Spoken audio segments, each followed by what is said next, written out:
Contract lecturers జీవితాలతో కూటమి ప్రభుత్వం చెలగాటమాడుతుంది. 12 నెలలు పనిచేస్తే 11 నెలలకు మాత్రమే వేతనాలు ఇస్తామంటూ చెబుతుంది. చేసిన పనికి వేతనం ఇవ్వమంటూ కూడా అధికారులు ఇప్పటికే హుకుం జారీ చేశారు. ఒకవేళ మే నెలలో పనిచేయకపోతే తరువాత సంవత్సరం రెన్యువల్ చేయమంటూ కూడా వాళ్ళని బెదిరింపులకు చేస్తున్న పరిస్థితి కనిపిస్తుంది. కానీ 2019 నుంచి 23 వరకు చూసుకుంటే 12 నెలల్లో వేతనాలను అమలు చేశారు.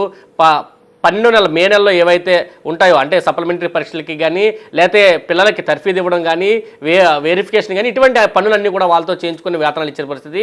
కానీ కూటమి ప్రభుత్వాలు ఈ పనులన్నీ చేస్తున్నా ఎక్కడ కూడా 12 నెలల వేతనాలు ఇవ్వమంటూ కూడా చెప్పిన పరిస్థితి. దీని మీద కాంట్రాక్ట్ లెక్చర్స్ ఆందోళన దిగారు. మే నెలలో పనిచేసేది లేదంటూ తేల్చి చెప్పారు. దీంతో ప్రభుత్వం కూడా బెదిరింపులకు దిగింది.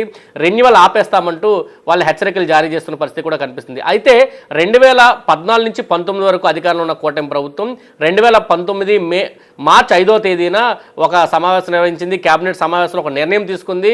వీరందరికీ కూడా 12 నెలల వేతనాలు అమలు చేస్తామంటూ చెప్పింది. కానీ దీనికి సంబంధించి ఎక్కడ జీవో అయితే ఇవ్వలేదు. కానీ తరువాత వచ్చిన ప్రభుత్వం వైఎస్ఆర్సీపీ ప్రభుత్వం పూర్తిగా 12 నెలల వేతనాలు అమలు చేసింది. మళ్ళీ తిరిగి 2024లో అధికారంలో వచ్చిన కూటమి ప్రభుత్వం పాత పద్ధతినే కొనసాగించింది.